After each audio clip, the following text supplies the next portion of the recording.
চাইতে বেশি ভালোবাসেন যারা আল্লাহর পথে সংগ্রাম করে, লড়াই করে, সারিবদ্ধ হয়ে, পৃথকভাবে নয়, বিশৃঙ্খলভাবে নয়, সারিবদ্ধভাবে নেতার আদেশ সুন্দর করে মান্য করে, সুশৃঙ্খল পরিবেশে অস্ত্র শস্ত্রে সজ্জিত হয়ে সুন্দর পদ্ধতিতে পরিকল্পিতভাবে সাজিয়ে গুছিয়ে যারা লড়াই করে কার পথে?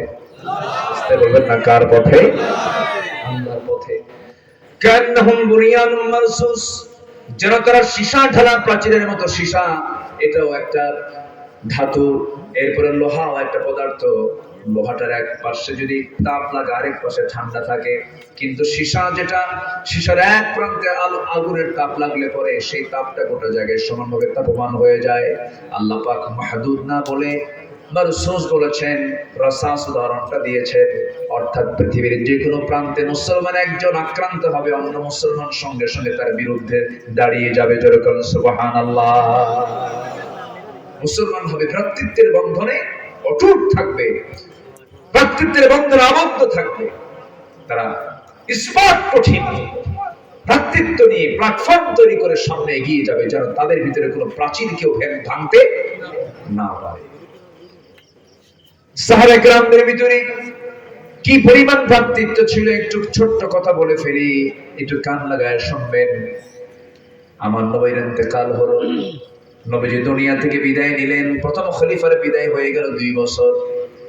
দ্বিতীয় খলিফা চেয়ারে বসলেন সাইয়েদনা ওমর ফারুক রাদিয়াল্লাহু তাআলা আনহু। সেই সময়কালে কোন এক রাতের আধারে আমার নবীর জামাতা সাইয়েদনা আলী রাদিয়াল্লাহু তাআলা আনহু রাতের আধারে ঘুমিয়ে পড়েছেন বিছানায়। স্বপ্নের মধ্যে দেখেন বিশ্বনবী স্বয়ং আমার সেই প্রিয় সাহাবী সাইয়েদনা আলীর দরজার সামনে দাঁড়ায় গেছেন। দরজার সামনে দাঁড়ায় গিয়া স্বপ্নের মধ্যেই রাসূল সাইয়েদনা আলীকে সালাম দিয়ে বলছেন, আলী তোমাকে সালাম দিলাম, তোমার সঙ্গে দেখা করতে আসছি। আমার নবীজি তার পাশে বসে গেলেন।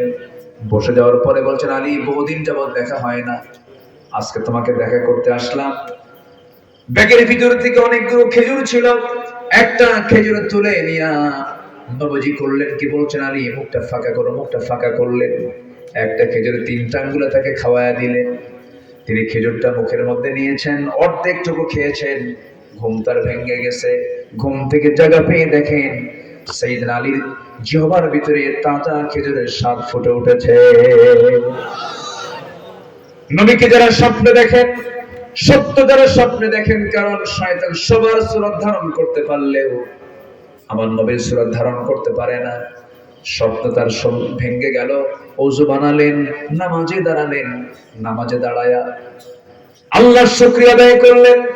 ফজর আযান হয়ে গেল, মসজিদে চলে গেলেন। নির্দিষ্ট বেতনভুক্ত কোন ইমাম ছিল না সেই সময়। তিনি ইমাম ছিলেন, যিনি রাষ্ট্র পরিচালনা করেছেন সাইয়েদনা ওমর ফারুক। নামাজে দাঁড়ায় গেছেন। সাইয়েদনা আলী প্রথম কাতারে জায়গা পেলেন না, দ্বিতীয় কাতারে জায়গা পেলেন না, তৃতীয় কাতারে সাইয়েদনা আলীকে জায়গা পেলেন।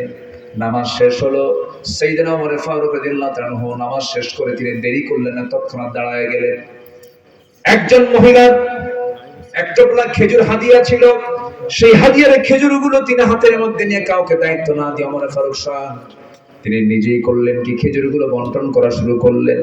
প্রথম কাতার, দ্বিতীয় কাতার সবার হাতে হাতে 2টা 3টা 4টা করে খেজুর দিলেন। সাইয়েদনা আলীর সামনের লোকটাকেও তিনি একাধিক খেজুর দিলেন, আরো খেজুর ব্যাগের মধ্যে ছিল। সেই টোপলা থেকে সর্বশেষ সাইয়েদনা আলীর কাছে এসে অনেকগুলো খেজুর থেকে মাত্র একটা খেজুর 3টা আঙ্গুলে নিয়ে এবার বলছেন, আলী মুখটা ফাঁকা করো। মুখটা ফাঁকা করলেন। মুখটা ফাঁকা করার সঙ্গে সঙ্গে একটা খেজুর তার মুখে উঠায়া দিলেন, মুচকি হাসি মারলেন। সাইয়েদনা আলী বলছেন, সবাইকে আপনি খেজুরগুলো হাতে হাতে দিলেন, 2-3টা করে দিলেন, আপনি আমার হাতে না দিয়ে মুখে একটা খেজুর তুলে দিলেন, কারণটা কি?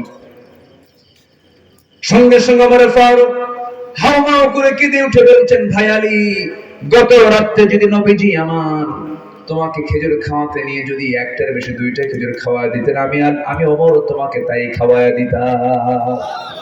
মানে হলো রাতের বেলা যে স্বপ্ন দেখেছেন আলী, যে স্বপ্নটা দেখেছেন সেই হুবহু স্বপ্নটাই দেখেছেন সাইয়েদনা ওমর ফারুক রাদিয়াল্লাহু তাআলা আনহু। যেরকম সুবহানাল্লাহ, কান্নাহুম বুনিয়ানুম মারসুস। আমাদের ভ্রাতৃত্ব যত মজবুত হবে, দিন কায়েমের পথ তত সুগম হবে, সহজ হয়ে যাবে। আমরা হিংসা দূর করবো, জোরে বলি ইনশাআল্লাহ। আমরা সকল মতভেদ দূর করবো, জোরে বলি ইনশাআল্লাহ। আপনারা দোয়া করেন। বিগত সময়ের সকল সময়ের চাইতে বর্তমানে যে সিচুয়েশন, আলেমদের মাঝে যে একটা বিভাজন ছিল, এটাও ইহুদি খ্রিস্টানদের কি তার ষড়যন্ত্র। এই বিভাজন, এই দূরত্বটা একটু কমে আসছে, বলি আলহামদুলিল্লাহ, জোরে বলি আলহামদুলিল্লাহ। অনেকটাই কমে আসছে, দোয়া করেন। আমরা চেষ্টা করছি, আমরা অব্যাহত চেষ্টা চলছে সকল দূরত্বকে দূর করে আমরা আলেম সমাজ, আমার দেশের ওলামা সমাজ যেন একটা ঐক্যের প্ল্যাটফর্ম তৈরি করতে পারে। আগামী নেতৃত্বে যেন ইসলামী নেতৃত্ব আসতে পারে। এর জন্য সর্বপ্রথম যে কাজটা সেটা হচ্ছে সকল সংকীর্ণতা দূর করে উদার চিত্ততা নিয়ে আমাদের এগিয়ে আসতে হবে। আল্লাহ কবুল করুন, জোরে বলি আমিন। কে বেতের নামাজ পড়লো 3 রাকাত 1 রাকাত দেখার বিষয় নাই। আমিন আসতে বললো, জোরে বললো কে, এটা দেখার বিষয় নাই। সাতক্ষীরার কলারোয়ার কিছু অংশে মানুষ তারা আমিন জোরে বলে, কি ঠিক কিনা? গজবক্সা কলারোয়া ভাবতেছেন হুজুর চেনে না? তো ওই এলাকায় কিছু আহলে হাদিস আছে, তারা নামাজ পড়ছে, আপনি সেখানে গিয়ে ফতোয়া দেওয়ার দরকার নাই। আবার যারা হাতটা নামিতে পারতেছে তাদেরকেও কিছু বলার দরকার নাই। এদেশের একটা বিশাল অংশ আছে আহলে হাদিসের, রাজশাহী, চাপাই সহ গোটা দেশের বিভিন্ন জায়গায় আহলে হাদিসের ভাইরাতে নামাজ পড়ছেন, কোনো ফতোয়া দেওয়ার দরকার নাই। আমিন কেউ আসতে বলুক, জোরে বলুক, কিছু বলার দরকার নাই। মোনাজাত কেউ করুক না করুক, বলার দরকার নাই। এরপরে রাসূল নূর মাটি, এগুলো নিয়ে গন্ডগোল করার দরকার নাই। এগুলো দেখার সময় এখন আমাদের নাই। আমাদেরকে যারা বিজাতীয়, যারা ভিন্ন জাতি, যারা ইহুদি খ্রিস্টান, কিন্তু আমাদেরকে আহলে হাদিস, ফুরফুরার দরবার, শর্ষিনের দরবার, শিয়া সুন্নি, গরম সুন্নি, ঠান্ডা সুন্নি, আহলে হাদিস এগুলো হিসেবে চেনে না, আমাদেরকে চেনে তারা মুসলমান হিসাবে। অর্থাৎ আমাদের পরিচয় কোন দরবার নয়, আমাদের পরিচয় হলো আমরা মুসলমান। আমরা কিভাবে আমরা এক থাকবো, জোরে বলি ইনশাআল্লাহ। কান্নাহুম বুনিয়ানুন মারসুস, আমরা সীসা ঢালা প্রাচীরের মতো আমরা একতাবদ্ধ থাকবো। আল্লাহ তাদেরকে ইন্নাল্লাহা ইউহিব্বু, আল্লাহ পাক তাদেরকে খুব ভালোবাসেন, জোরে করে সুবহানাল্লাহ। নাম্বার 2 হলো আল্লাহ রাব্বুল আলামিন কোন শ্রেণীকে ভালোবাসেন, কোন শ্রেণীকে ভালোবাসেন না, ওই বিষয়ে আজকে আমার কথা হবে না, কারণ ওই সময়টা আজকে আমার নাই। আল্লাহ তাআলা ভালোবাসেন 8 শ্রেণীকে, এর মধ্যে একটা শ্রেণী হয়ে গেল আল্লাহ রাব্বুল আলামিন সেই শ্রেণীকে ভালোবাসেন। সুন্দর করে আমরা জানতে পেরেছি আল্লাহর পথে যারা সংগ্রাম করবে আল্লাহ তাদেরকে ভালোবাসেন। নাম্বার 2 হলো যারা মুতাওয়াক্কিল, যারা তাওয়াক্কুল করবে কাকে? আসতে বলবেন না, কাকে? আল্লাহকে। ওয়া মাইয়াতাওয়াক্কাল আলাল্লাহ ফাহুয়া হাসবুহ ফাবিমা রাহমাতিন মিনাল্লাহি লিনতা লাহুম ولو كنت فظا غليظ القلب لانفضوا من حولك فاعف عنهم واستغفر لهم وشاورهم في الأمر فإذا عزمت فتوكل على الله إن الله يحب المتوكلين। আল্লাহ রাব্বুল আলামিন ওই সমস্ত বান্দাদেরকে ভালোবাসেন যারা আল্লাহর প্রতি ভরসা রাখে। আমাদের ভরসা কে? আসতে বলবেন না, কে? আমাকে পৃথিবীর কেউ রক্ষা করবেন, আল্লাহ রক্ষা করবেন। আমাদেরকে কেউ বাঁচাবেন না, আমাকে কে বাঁচাবেন? আমাকে কেউ খাওয়াবেন না, আমাকে কে খাওয়াবেন? অতএব কোনো কিছুর হুমকি দেখে আমরা ভয় পাবো না, আমরা একমাত্র ভয় পাবো কাকে দেখে? আল্লাহকে দেখে। কি পরিমাণ রাজত্ব জোরপূর্বক চাপিয়ে দেওয়া হয়েছিল, যেখানে যেদিকে দৌড়াই, যেদিকে চোখ যায়, যে মোড়ে, বিভিন্ন মোড়ে মোড়ে তাকালে পরে একটা করে স্ট্যাচু দেখি, মূর্তি দেখি, কি ঠিক কিনা বলেন? হাজার হাজার কোটি টাকা খরচ করে মূর্তিগুলো বানানো হলো। এই হাজার হাজার কোটি টাকা গুলো কোনো বাপের সম্পত্তি না, জনগণের সম্পত্তি। 6 আগস্টে সব শেষ। 6 আগস্টে সব শেষ। ইউনূসকে প্রশ্ন করা হলো, ডক্টর ইউনূসকে প্রশ্ন করা হলো, সাংবাদিক বলল, স্যার এগুলো কি হচ্ছে, আপনার মন্তব্য কি? সব তো ভাইঙ্গা চুরা শেষ।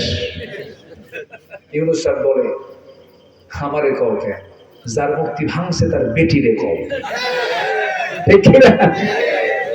দোষ কি আমার? দোষ তো আমার। কি ইন্টেলেকচুয়াল, অত্যন্ত মানে ধীরস্থির চিন্তার মানুষ, ভালো। আল্লাহ তুমি তাকে দিয়ে ইসলামের খেদমত করায় দাও, জোরে বলি আমিন। কোনো কোনো টিভিও দেখি তার মাথায়, তাই না, বিভিন্ন জায়গায় যায়। আমি আমার বুদ্ধি বয়সে ছিল একজন, এক চাচা ছিল দেশে, এক চাচা ছিল না, চাচা ছিল, তো যাই হোক চাচা ছিল, পুরুষ তো, তাও তো পুরুষ, ম্যাক্সিমাম তো মহিলাই কাটছে। তো আমি এবার ঈদগাহে লক্ষ্য করছেন না, বক্তব্য দিয়েছেন, কথা বলেছেন, মুসাফা করেছেন, কর্মর্দন করেছেন, একটা ভারসাম্যতা তার মধ্যে আছে। আমরা চাই এই দেশটা সামনের দিকে এগিয়ে যাক, জোরে বলি ইনশাআল্লাহ। আইনের উপরে যেন কেউ প্রভাব না খাটাতে পারে, বিচারের উপরে যেন কেউ কোনো প্রভাব বিস্তার না করতে পারে, এগুলোকে স্বাধীন দেখতে চাই আমরা, ঠিক কিনা বলেন? আইন সবার জন্য, বিচার হবে ইতিদালের ভিত্তিতে, ইনসাফের ভিত্তিতে, জোরে বলি ইনশাআল্লাহ।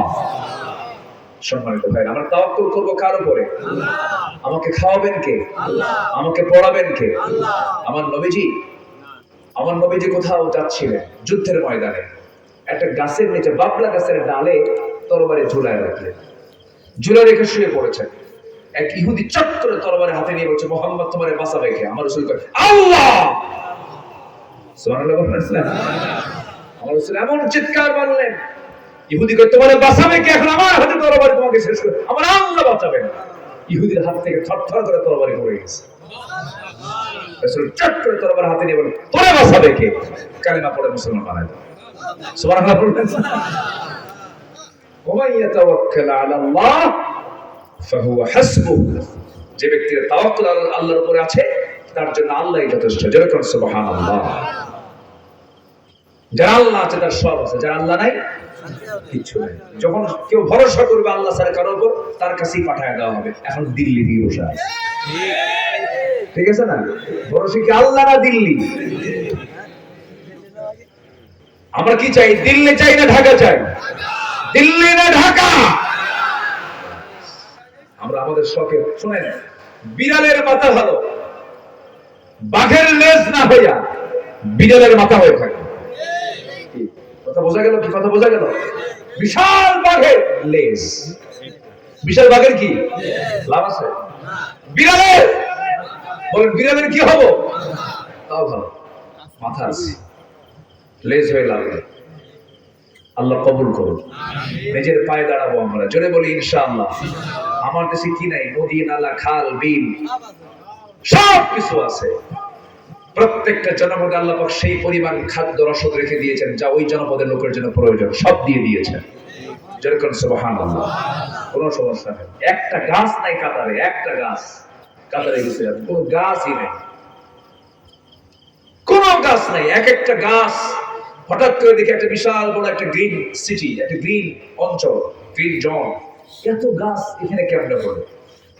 কেমনে এরকম সবুজায়ন হলো? বলতেছে হুজুর বুঝবেন না, তলের দিকে তাকায় দেখেন স্যালাইন লাগানো আছে, স্যালাইন, মানে প্রত্যেকটা গাছের গোড়ায় একটা করে ট্যাপ লাগানো আছে, কল পানি দিয়ে দেয় সকাল বিকাল। আবার হেলিকপ্টার দিয়ে উপর থেকে, জাম যেন না যায়, উপর থেকে হেলিকপ্টার দিয়ে তারা ঝর্ণার মতো পানি দিয়ে দিয়ে এই গাছগুলো বাঁচায় রাখে। আর আমার দেশের সবুজ গাছ, গাছ তো, গাছে তো পানি দেওয়াই লাগে না। বাচ্চা পেয়ারা খাইছে, সেই পেয়ারা পেটে তুলছে, ওখান থেকে বিচি পিছন দিয়ে বের হয়েছে, সেই বিচি পায়খানা করে ধুয়ে আসছে, পরে ওই জায়গা থেকে গাছ হয়েছে। কি আমি কি ভুল করি না? মরিচ খাইছে, মরিচ ছাড়ছে, মরিচ গাছ হয়ে গেছে। আমার দেশের মাটি সোনার চেয়েও খাঁটি, যেরকম আল্লাহু আকবার। আমার দেশের মাটিতে সব হয়, আলহামদুলিল্লাহ বলেন। আমরা শুধু মানুষগুলো ভালো হবো, আমরা আমানতদার হবো, কথা কাজ কি রাখবো, জোরে বলি ইনশাআল্লাহ।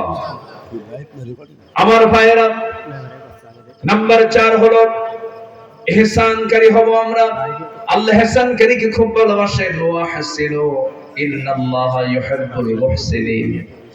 নাম্বার 5 হলো আল্লাহ রাব্বুল আলামিন সেই সমস্ত বান্দাকে ভালোবাসেন যারা ন্যায়পরায়ণ হবে, ন্যায় বিচার করবে।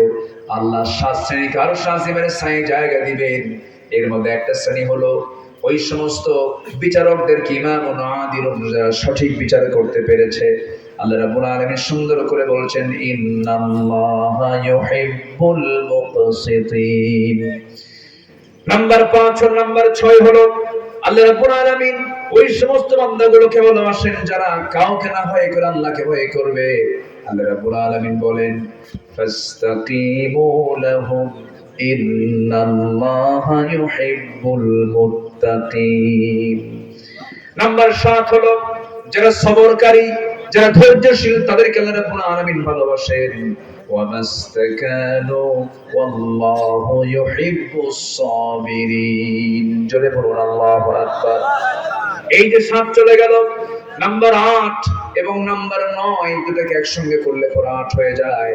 যারা তওবাকারী, যারা পবিত্রতা অর্জনকারী, আল্লাহ রাব্বুল আলামিন তাদেরকে খুব ভালোবাসেন।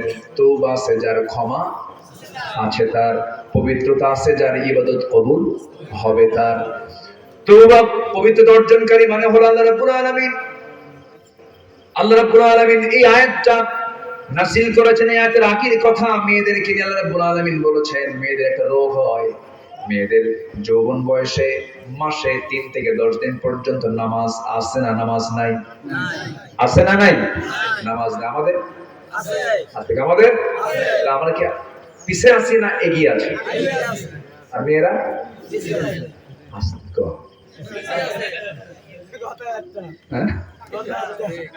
তাহলে পুরুষ মানুষ পিছে থাকার জাত না এগিয়ে থাকার জাত?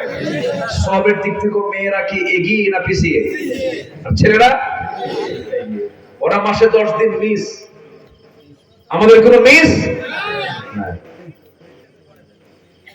পুরুষদের বুদ্ধি হলো, পুরুষের ব্রেন সেল হলো 50টা, মেয়েদের ব্রেন সেল হলো 39টা। বুদ্ধি পুরুষের কম না বেশি?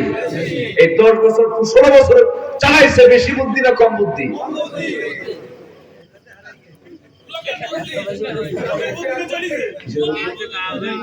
ও আচ্ছা, হ্যাঁ ঠিক আছে, না না ঠিক আছে, সবাই সচেতন আমরা। আমি মাদেরকে ছোট চোখে দেখছি না, মাদের বুদ্ধি আছে, কিন্তু বুদ্ধির জায়গায় বুদ্ধি খাটান। বাচ্চা কাচ্চা আছে, ওদেরকে খেদমত করেন, লালন পালন করেন। মেয়েরা যা পারে আমরা কি তা পারি? আচ্ছা, পুরুষ মানুষ বেশি কথা বলে না মেয়ে মানুষ বেশি কথা বলে? বলেন বলেন। পুরুষ যদি বলে সারাদিন 2000, ওরা বলে 5000। এত দোষ ধরে কেন? এই দেখো স্বামীর সাথে খেলে কথা পায় না, এত দোষ ধরেন কেন? বউ ভালো তো, আপনার বউকে ভয় করেন না? এটা তো অবশ্যই, উনি একমাত্র খাঁটি সংসারী, অবশ্যই বলছি, উপায় নাই তো। বউয়ের সঙ্গে আপোষ না করলে কি সংসার হবে? যে কইছে ভয় করে, অবশ্যই উনি ঠিক আছে। বউকে কে না ভয় করে? সবাই ভয় করে। সম্মান, সম্মান, হ্যাঁ আমিও, আপনিও, সবাই, কেউ বাদ নাই।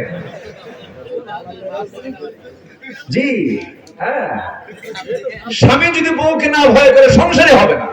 এই ভয় মানে হলো সম্মান। আলহামদুলিল্লাহ বলে সম্মান করার দরকার আছে না নাই? হ্যাঁ, নারী হচ্ছে বাড়ির জ্যোতি। হ্যাঁ, সংসার সুখের হয়। এই তো লাইনে আসছে। মেয়েরা কথা বলে বেশি কেন জানেন? বাচ্চা কাচ্চা কোলে নিয়ে আদর করে লালন পালন করে পুরুষ না মহিলা? বলেন বলেন বলেন। বাচ্চা দুধ খাচ্ছে না, বাচ্চা ঘুমাচ্ছে না, বারবার এক কথা বারবার বলে কে? মা বলে, মা খা, বাবা খা, বাবা খা রে, এই যে দুধ, মরে গেলে খা, ওষুধ খা, সোনা সোনা, ময়না ময়না, সারাদিন বলতেছে, জিকির করতেছে, কোনো বিরক্ত আছে? তাহলে তাদের কথা কম বলা দরকার না বেশি বলা দরকার? আর আপনার কোলে যদি বাচ্চা তুলে দিয়ে বলা হয় দুপুর পর্যন্ত দেখো কয়টা ঠেকনা মারবে? এত কথা বলার সময় আছে? অতএব মেয়েরা যে কথা বলে এটার যৌক্তিকতা আছে না ভাই? তারা বেশি কথা বলবে, এটা স্বাভাবিক। বেগুন কিনতে ভুল করছেন, বেগুনের পোকা তো বোঝা কঠিন। বৃষ্টির দিনের বেগুন, বৃষ্টির দিনের বেগুন তো পোকা, ওর মধ্যে পোকা ঢোকেছে কেমনে খুঁজে পাওয়া যায় না। বেগুন পরিষ্কার উপরে ফটফটা, কোনো সমস্যা নাই। গাড়িতে নিয়ে বইয়ের হাতে তুলে দিচ্ছেন, বটি দিয়ে কুটতে নেই, দেখে গোটা বেগুন পোকা। মাথায় হাত দিয়ে কয় আমার সংসার শেষ। ওই বেগুন পোকা বের হওয়ার পর থেকে দুপুর পর্যন্ত শুধু বেগুনের তফসির। আল্লাহ তাআলা মেয়েদেরকে এই জাতীয় ভাবেই বানাইছেন আল্লাহ পাক, তাদেরকে এরকম করেই বানিয়েছেন। এটাই হচ্ছে তাদের বৈশিষ্ট্য, এটাই হচ্ছে তাদের আনন্দ, আমাদের আনন্দ। বলি আলহামদুলিল্লাহ। ওরা বলবে এক কথা বারবার, আমরা শুধু শুনবো, সামি আলা শুনলাম শুনলাম, বলো যা আছে বলো, হ্যাঁ সব ঠিক। আল্লাহ পাক এরকম করে বানিয়ে দিয়েছেন, বলি আলহামদুলিল্লাহ। সে মেয়েদের মাসে একটা টাইম পর্যন্ত তাদের ঋতুস্রাব থাকে। আল্লাহ তাআলা এই আয়াতটা এখানে কোট করেছে, সূরা বাকারা 222 নম্বর আয়াত। আল্লাহ রাব্বুল আলামিন বলেন, ইয়াসআলুনাকা আনিল মাহিদ কুল হুয়া আযান ফা'তাযিলুন নিসাআ ফিল মাহিদ ولا تقربوهن حتى يطهرن فإذا تطهرن فأتوهن من حيث ما أمركم الله إن الله يحب التوابين ويحب المتطهرين جل الله أكبر। হে রাসূল, আপনাকে তারা ঋতুস্রাব সম্পর্কে মাসিক ব্যাপারে প্রশ্ন করবে, আপনি বলেন সেটা নাপাক। অতএব মেয়েদেরকে জানায় দেন তারা যেন এই অবস্থায় যেন নামাজের দিকে না যায়, নামাজ যেন না পড়ে। এবং ও পুরুষ জাতি, তোমরা তাদের নিকটে যাবে না যতক্ষণ না তারা পবিত্র না হতে পেরেছে। কার হুকুম বলেন? আসতে বলবেন না, কার হুকুম? আল্লাহর হুকুম। কিন্তু মেয়েরা করে কি, অধিকাংশ মেয়েদের মধ্যে একটা সমস্যা হলো, মিনস্ট্রুয়াল টাইমের যে টাইমটা আল্লাহ পাক দিয়ে দিয়েছেন, কারো 3 দিনে সেরে যায়, কারো 5 দিনে সেরে যায়, কারো 6 দিনে সেরে যায়, সর্বোচ্চ মেয়াদ হলো 10 দিন পর্যন্ত। কিন্তু মেয়ের অলসতা করে 10 দিনকে ঠেলে আরো 10 দিন বাড়ায় দেয়। আছে কিন্তু এই প্রবলেমটা আছে না নাই? আমরা অবশ্যই এগুলো খেয়াল রাখার চেষ্টা করব। 10 দিন পরেও যদি কোনো মায়ের অসুস্থতা জনিত কারণে যদি না তিনি সুস্থ হতে পারেন, সেই সময় তিনি অসুস্থ রোগী হয়ে গেলেন, তার কাছে কিন্তু মিনস্ট্রুয়াল টাইমের হাজত তার কাছে আসবে না, হালত তার কাছে থাকবে না। তিনি অসুস্থ, নামাজ তিনি ঠিকই পড়ে যাবেন, 10 দিন পরে ডাক্তারকে দেখাবেন, ট্রিটমেন্ট নেবেন, তিনি অসুস্থ বলে তিনি বিবেচিত হবেন। কিন্তু সর্বোচ্চ মেয়াদ হলো, সর্বনিম্ন হলো 3 দিন, সর্বোচ্চ 10 দিন। ও নারীরা শোনো, এখন আল্লাহ বলছেন, আল্লাহ রাব্বুল আলামিন তওবাকারীকে খুব ভালোবাসেন, আর এবং যারা পবিত্রতা অর্জন করে আল্লাহ রাব্বুল আলামিন তাদেরকে খুব বেশি ভালোবাসেন। জোরে কোন সুবহানাল্লাহ। তাহলে আমরা শিখে নিলাম, নাম্বার 1 হলো যারা লড়াই করবে, সংগ্রাম করবে, জিহাদ করবে, কার পথে? না, কার পথে? তাওয়াক্কুল করবে কার উপরে? নাম্বার 3 হলো ইহসান করবে, মুহসিন হবে সে বান্দা। এরপরে নাম্বার 4 হলো ন্যায়পরায়ণ হবে, সঠিক বিচার করবে। নাম্বার 5 হলো মুত্তাকি হবে। নাম্বার 6 হলো সবরকারী হবে। নাম্বার 7 হলো তওবাকারী হবে। নাম্বার 8 হলো পবিত্র অর্জনকারী হবে। এই 8টা গুণ আছে যার, আল্লাহর ভালোবাসা আছে তার। আল্লাহ কবুল করুন, আল্লাহ কবুল করুন। আজকে যা হয়েছে বলি আলহামদুলিল্লাহ। সবাইকে ফজর পড়বেন? হাত তুলে দেখেন তো, দেখি হাত তুলে দেখেন। জোরে বলি ইয়া আল্লাহ, আমাদেরকে ফজর, যোহর, আসর, মাগরিব, ইশা 5 ওয়াক্ত সালাত আদায় করার তৌফিক তুমি আল্লাহ দিয়ে দাও। জোরে বলি আমিন। জি আলহামদুলিল্লাহ, আমি খুব খুশি হয়েছি, কেউ ওঠেন নাই, খুব নিরিবিলি বসেছিলেন। আমরা এখন ধীরে ধীরে দোয়ার দিকে যাব। আমি সবার কাছে দোয়া চাই, সবাইকে আমার জন্য দোয়া করবেন ইনশাআল্লাহ। হ্যাঁ আচ্ছা, দেখা যাক। জি বলবো,